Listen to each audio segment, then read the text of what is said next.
नमस्कार। आज आफ्नै च्यानलमा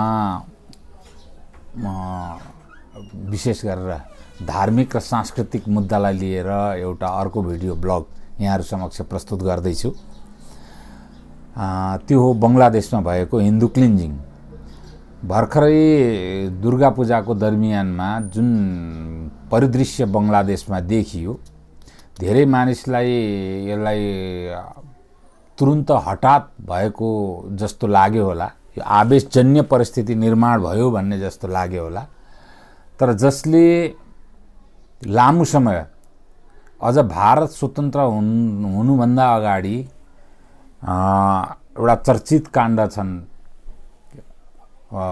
हालको बंगलादेश र भारतको प्रान्त पश्चिम बंगालमा केही काण्डहरू भएका छन्। त्यस्तै गरेर मोपाला हत्याकाण्ड त प्रसिद्धै छ। यसरी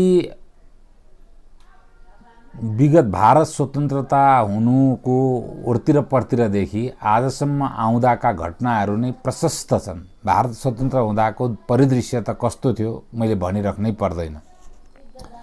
यो दुनियाँमा एकातिर इस्लामी आतंकवाद एक किसिमले जरा गाड्दै गइरहेको छ, दुनियाँलाई समस्या भइरहेको छ र त्यो आतंकवादलाई सांस्कृतिक पुनर्जागरणको आन्दोलन भन्ठान्ने शक्ति अफगानिस्तानमा सत्तारूढ भएपछि, अफगानिस्तानबाट अमेरिका वापस भइसकेपछि जुन प्रकारको परिदृश्य दक्षिण एसियामा देखिरहेको छ र त्यसैको एउटा डरलाग्दो उदाहरण हो बंगलादेशको परिदृश्य। त्यहाँका अल्पसंख्यक हिन्दू जो संख्या दिनानुदिन क्लिन्जिङ, कन्भर्सन र लखेटाई तीनटा कुराले घट्दो क्रममा छ। त्यहाँको चकमाहरू र हिन्दूहरू, चकमा आदिवासी र हिन्दूहरूको संख्या र धेरै तिनीहरू अब विस्थापित भएर भारततिर आउने, कोही भागेर कोही अर्को देशमा जाने र कतिपय ती बाध्यतावश चाहिँ बलात् धर्मान्तरण गराइने र बाँकी रहेका जति छन् तिनीहरूको प्रति राज्यको उदासीनता र इस्लामी समाजको आक्रमण, यसले जुन परिस्थिति हिन्दूहरूले जुन विकराल परिस्थिति अहिले बंगलादेशमा भोगिरहेका छन्, अब यसले के देखाइदिएको छ भने अफगानिस्तान, पाकिस्तान, पहिली पाकिस्तान, सुरु पाकिस्तानबाट भएको हो, पाकिस्तान, त्यस पछाडि राजतन्त्रको अवसान पछाडि अफगानिस्तान, अफगानिस्तान पछाडि हिन्दुस्तानमै पनि जुन 90-91 तिर कश्मीर उपत्यका जुन क्लिन्जिङ भएको थियो, त्यो यो भन्दा कम डरलाग्दो परिदृश्य थिएन। मुफ्ती मोहम्मद सहिद गृहमन्त्री भएको बेला र अब यस पछाडि नयाँ पाकिस्तानको मार्गमा बंगलादेश अगाडि बढेको देखिन्छ। पोलिटिकल इस्लामले इस्लाम इतर संस्कृति र सभ्यता धर्महरूमाथि आक्रमण गर्ने र आतंकवादी इस्लामले छद्म रूपमा आतंकवादी शैलीमा त्यसरी नै आक्रमण गर्ने उद्देश्य। यो मोब लिन्चिङ भनिए पनि, क्लिन्जिङ भनिए पनि अन्तिम उद्देश्य भनेको दक्षिण एसियालाई एउटा क्षेत्र मान्दाखेरि अर्थात् भारतवर्षलाई एउटा क्षेत्र मान्दाखेरि गजवाए हिन्द नै हो, अथवा दक्षिण एसियाई क्षेत्रमा इस्लाम इतरहरूको संख्या ठूलो छ, यिनीहरूमाथि कुनै पनि प्रकारको आक्रमण गरेर जनसंख्या वृद्धि गरेर सापेक्षित जनसंख्या वृद्धि गर्दै जाने, कर बल छल धन सबैले कन्भर्सन गर्ने र यो सापेक्षित जनसंख्या वृद्धि गर्दाखेरि बढी तपाईलाई एउटा डाटा म शेयर गर्छु। अफगानिस्तानमा प्रति महिला जन्मदर एउटा महिलाले 5 जनाभन्दा बढी सन्तान जन्माउनुपर्छ। भारतमा पनि कस्तो अवस्था आएको छ भने इस्लामिक महिलाहरूको चाहिँ प्रति महिला बच्चा दिने जुन दर छ त्यो चाहिँ एकदम बढी छ र त्यसमा अझ पुरुषहरू जन्माउने महिलाहरू छन् भने हरेक किसिमले गर्भ चाहिँ पतन गराउने दुनिया कामहरू हुन्छ। यसले के छ भने एक त भारत नै सबभन्दा ठुलो अहिले जेन्डर इम्ब्यालेन्स यो लैङ्गिक अनुपातमा पुरुषहरूको अनुपात एकदमै बढेर एउटा ठुलो सामाजिक समस्या मनोवैज्ञानिक समस्या बिहोरिरहेको छ, व्यावहारिक समस्या बिहोरिरहेको छ। तीमाथि भारतको इस्लामिक जनसङ्ख्यामा पनि महिलाको अनुपात चाहिँ झन् अन्तर छ। कहीँ कहीँ त 1000 कडा 200 सम्मको फरक छ। अर्थात् 1000 विवाह योग्य युवाहरूले मध्ये 800 युवाहरूले मात्रै अहिले विवाहको लागि महिला पाउने अवस्था छ। अब बङ्गलादेशमा पनि अब मलाई ठ्याक्कै त्यो जेन्डर रेसियो त थाहा भएन, तर यो हो कि दक्षिण एसियामा इस्लामिक जनसङ्ख्यालाई गैर इस्लामिक महिला लिएर आएर भए पनि महिलाको आपूर्ति गर्नुपर्ने परिस्थिति निर्माण भएको छ। यसले अझ के भने इस्लाम इतर आस्था राख्ने महिलाहरूमाथि भिन्न भिन्न शैलीमा आक्रमण चाहिँ बढ्दो क्रममा छ र त्यो अरू बाँकी भनेको न्यू मात्रै हुन्। र राज्यले पनि जुन प्रकारको उदासीनता बङ्गलादेशमा मोडरेट एउटा लिबरल कन्जर्भेटिभ पार्टीको सरकार छ, शेख हसिना वाजेद, जसका पिता शेख मुजिबुर रहमान त्यहाँका राष्ट्रपिता हुन्। उनलाई भारतले नै त्यत्रो सहयोग गरेर बङ्गलादेश निर्माण भएको हो। बङ्गलादेश निर्माण हुँदाखेरि राष्ट्रियताको आधार बङ्गाली सहराष्ट्रियता थियो। हिन्दू चकमाहरू र बङ्गाली मुसलमान बङ्गालीहरूको सहराष्ट्रियताको आधारमा भाषिक राष्ट्रियताको आधारमा टुक्रिएको थियो। आज भाषिक राष्ट्रियतालाई समाप्त पारेर बङ्गलादेश बिस्तारै बिस्तारै उसको राष्ट्रियताको मूल मानक इस्लामिक राष्ट्रियतातर्फ अग्रसर भएको छ र इस्लाम इतर संस्कृतिमाथि व्यापक रूपमा क्लिन्जिङ भइरहेको अवस्था छ। र यसैको एउटा उदाहरण हो यो भर्खरै भएको बङ्गलादेशको परिघटना। यो परिघटनालाई लिएर अब बङ्गलादेशमा एउटा तपाईहरु गुगल गरेर पनि हेर्न सक्नुहुन्छ, भारत र पाकिस्तान छुट्टिँदाखेरि हिन्दू र मुस्लिमको जनसङ्ख्याको अनुपात के थियो? आज पाकिस्तानमा हिन्दू र मुस्लिमको जनसङ्ख्याको अनुपात के छ?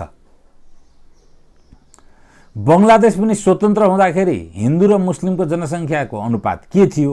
आज के छ? यो डेमोग्राफी परिवर्तन पछाडिको साइन्स के हो, कारण के हो, यो बुझ्न जरुरी छ। र त्यो कारण अहिलेसम्म पनि निरन्तर छ र यो सामान्य उनीहरूको आन्तरिक मामला हो, यसमा हामीहरूले कुनै लेनदेन छैन, यहाँ चाहिँ त्यस्तो नहोस् भनेर भन्ने होइन। निश्चय पनि बङ्गलादेशमा हिन्दूमाथि क्लिन्जिङ भयो भने नेपालमा हिन्दू र को मेजोरिटी छ, यहाँको मुस्लिमहरूमाथि क्लिन्जिङ हुनुपर्छ भन्ने होइन। तर यो प्रकरणमा सामाजिक सञ्जालमा नेपालको मुस्लिमहरूको आइडीबाट जस्ता प्रकारका प्रतिक्रिया देखिए र जहिले पनि मानवाधिकारको कुरा गर्ने, सारा कुरा गरेर नथाक्ने मुस्लिम अगुवाहरूको यसमा जस्तो प्रकारको चुप्पी साधेर बस्ने परिस्थिति देखियो, यो खतरनाक छ। र सरकारले तुरुन्त त्यस्ता सामाजिक सञ्जालमा कुन कुन ट्विटरको ह्यान्डल, कुन कुन फेसबुक आइडीबाट कसले के प्रकारको प्रतिक्रिया व्यक्त गरेका छन् तिनीहरूबारे अनुसन्धान गर्नुपर्छ। र यसले विकराल रूप नेपालमा लिँदैछ। यसको बारेमा पहिले नेपालको बारेमा मात्रै म बोलिसकेको छु, अब त्यसलाई नदोहोर्याउँ। गजवा हिन्द के हो, निजाम ए मुस्तफा भनेको के हो, नेपालको दक्षिणी क्षेत्रमा कस्ता प्रकारका इस्लामिक क्रियाकलाप भइरहेका छन् र त्यसले नेपालका रैथाने मुसलमान हिन्दूहरूलाई बुद्धिस्टहरूलाई त समस्या छ सँगसँगै नेपालका रैथाने मुसलमानलाई पनि कसरी यसले समस्या पारिरहेको छ भनेर मैले बोलिसकेको छु, भिडियो अपलोड पनि भइसकेको छ। यो अवस्था नेपालमा पनि पहाड, तराई र पहाड दुईटै समुदायमा व्यापक रूपले महिला, इस्लाम इतर संस्कृति रहेका महिलाहरूमाथि एकदमै चाहिँ इस्लामहरूसँग बिहा गर्ने परिस्थिति कुनै पनि किसिमले निर्माण गर्ने, धर्मान्तरण गराउने, त्यो धर्मान्तरणका लागि पेट्रोडलरहरू उपयोग हुने, तर धर्मान्तरित भइगएका मान्छेहरूलाई आतंकवादी वारदात र यस्तै किसिममा कट्टरताका साथ यस्ता क्लिन्जिङहरूमा इस्लामकै पक्षमा उभिन लगाउने, मानवाधिकारको पक्षमा होइन उभिन लगाउने त्यो क्रम नेपालमा पनि भएको छ र यसको बारेमा सरकार एकदमै संवेदनशील भएर कठोरभन्दा कठोर अनुसन्धान गर्नुपर्छ। यो धेरै चाहिँ सङ्गीन विषय हो र संसारभरि नेपाल प्रजातान्त्रिक मुलुक हो, त्यसमध्ये पनि प्रजातान्त्रिक पार्टीकै अहिले मुखियाले सरकारको नेतृत्व गरिराख्नु भएको छ शेरबहादुरजीले। यो अवस्थामा कुनै पनि ठाउँमा कुनै पनि बहानामा मानवाधिकारको उल्लङ्घन, प्रजातान्त्रिक अधिकारको उल्लङ्घन, मोब लिन्चिङ अथवा क्लिन्जिङ यस्ता परिघटनाहरू हुन्छन् भने फेरि एउटा व्यक्तिको कुरो होइन, समुदायप्रति लक्षित, एउटा व्यक्तिप्रति लक्षितको कुरा होइन, त्यसको व्यापक रूपमा सरकारले त्यस्ता विषयमा चनाखो हुनुपर्छ र प्रतिक्रियात्मक हुनै पर्छ। त्यो जाँसुकै होस्। के बङ्गलादेशमा भएको हिन्दूमाथिको क्लिन्जिङको जो परिघटना छ त्यसको बारेमा नेपाल सरकारले आधिकारिक रूपमा उनीहरूको मानवाधिकार, सांस्कृतिक अधिकार र राष्ट्रमाथिको उनीहरूको अधिकार, त्यहाँका सार्वभौम नागरिक हुन् तिनीहरू, बङ्गलादेशको सार्वभौम नागरिकहरूमाथिको जुन प्रकारको अहिले दमन भइरहेको छ त्यो कुरालाई लिएर नेपाल सरकारले सरोकार व्यक्त गर्नुपर्दथ्यो, नेपाली कांग्रेसले सरोकार व्यक्त गर्नुपर्दथ्यो। अरू बेला रामको याद आउने, पशुपतिनाथको जलरी याद आउने, तर यसमा केपी ओलीजीलाई बङ्गलादेशका हिन्दूहरूमाथि भएको ज्यादतीको याद आयो कि आएन? हामीले यस प्रकारको दोहोरो मानक किन अपनाइरहेका छौं?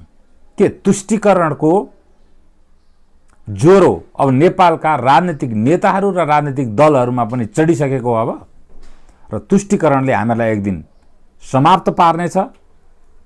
हाम्रो पहिचान, हाम्रो संस्कृति र हाम्रो जनसङ्ख्याको रक्षा गर्न यो असक्षम हुनेछ। यो मेरो आह्वान पनि हो प्रधानमन्त्री, लिडर अफ अपोजिसन समेतलाई। यसै क्रममा अब बडो कहिलेकाहीँ इतिहासमा एकदमै कठोर निर्णय गर्नुपर्ने घडीहरू आउँछन्। भारतको वर्तमान सरकारले सीए राखेर जुन अफगानिस्तानदेखि बङ्गलादेशसम्म क्लिन्जिङमा परेको गैर इस्लामिक मतमा विश्वास राख्ने जनसङ्ख्या छ, ती सबैलाई नागरिकता प्रदान गर्ने नीति लियो। यस किसिमले दक्षिण एसियामा जो व्यापक संसारमा सबभन्दा बढी क्लिन्जिङ हुने क्षेत्र हो, अब केही हदसम्म अफ्रिकामा पनि छ, तर इस्लामिक समस्या सबभन्दा बढी अफ्रिकाको केनिया लगायतका केही देशहरूमा छ, नाइजेरियामा छ र त्यस पछाडि सबभन्दा ठुलो समस्या भनेको दक्षिण एसियामै हो इस्लामिक समस्या। अब केही समस्या थाइल्यान्डमा पनि छ, तर थाइल्यान्डको सरकारले व्यवस्थापन गरेको छ। समस्या फिलिपिन्समा पनि छ, फिलिपिन्सको सरकारले व्यवस्थापन गरेको छ। मलेसिया र इन्डोनेसियामा क्लिन्जिङको अवस्था आउन दिएको छैन। त्यहाँ इस्लाम मेजोरिटी भए पनि उनीहरूले मोडरेटली त्यसलाई व्यवस्थापन गरेका छन्। तर यस्तो ठुलो होस्टिलिटी, इस्लाम इतर संस्कृतिको प्रति होस्टिलिटी त्यहाँ छैन। यसै विषयलाई लिएर अब जुन बङ्गलादेशमा भएको क्लिन्जिङ छ, यो विषयलाई लिएर भारतका प्रख्यात राजनीतिज्ञ र अब ठुला स्कलर मानिन्छन् सुब्रमण्यम स्वामीले, अब हामी कुनै प्रकारको कन्फ्युजनमा बस्ने अवस्था छैन। अन्तिम परिस्थिति पर्यो भने यसलाई सैन्य निराकरणले, सैन्य बल मार्फत पनि निराकरण गर्नुपर्छ भन्ने हदसम्मको अभिमत पनि प्रकट गरिसकेका छन्। र अफगानिस्तानमा जे पहिले भयो त्यो स्थिति लगभग अर्को माध्यमबाट झन्नै त्यही परिस्थितिमा पाकिस्तान त पुगिसकेको छ। अब बङ्गलादेशमा त्यो परिस्थिति निर्माण हुन पटक्कै दिनु हुँदैन। त्यसका लागि अन्तर्राष्ट्रिय स्तरबाट नेपाल र भारतले संयुक्त रूपमा लबिङ गर्नुपर्छ। बङ्गलादेशमा के भइरहेको छ र यो समस्या बङ्गलादेशमा जुन समस्या देखियो त्यो समस्या अर्को स्वरूपमा चीनले पनि कुनै न कुनै रूपमा भोग्नै पर्छ, भोगिराखेको छ। रसियाले पनि भोगिराखेको छ भने यो समस्याप्रति अन्तर्राष्ट्रिय समुदाय एकदमै चनाखो भएर भारत र नेपाललाई सहयोग गर्ने परिस्थिति पनि निर्माण हुन्छ। तर तुष्टिकरणको मनस्थितिबाट दुईटै देशको संस्थापन मुक्त हुनुपर्छ। भारतको त केही संस्थापन मुक्त भएको छ, नेपालको पनि मुक्त हुनुपर्छ। र नेपालको जो आम नागरिकहरू छन्, यो विभिन्न बहानामा संस्कृति तटस्थीकरणको क्याम्पेनले दिग्भ्रमित बनाइएको छ, त्यसबाट मुक्त हुनुपर्छ। र सबै बराबर होइन, हाम्रो आफ्नो पहिचान छ, हाम्रो आफ्नो संस्कृति छ।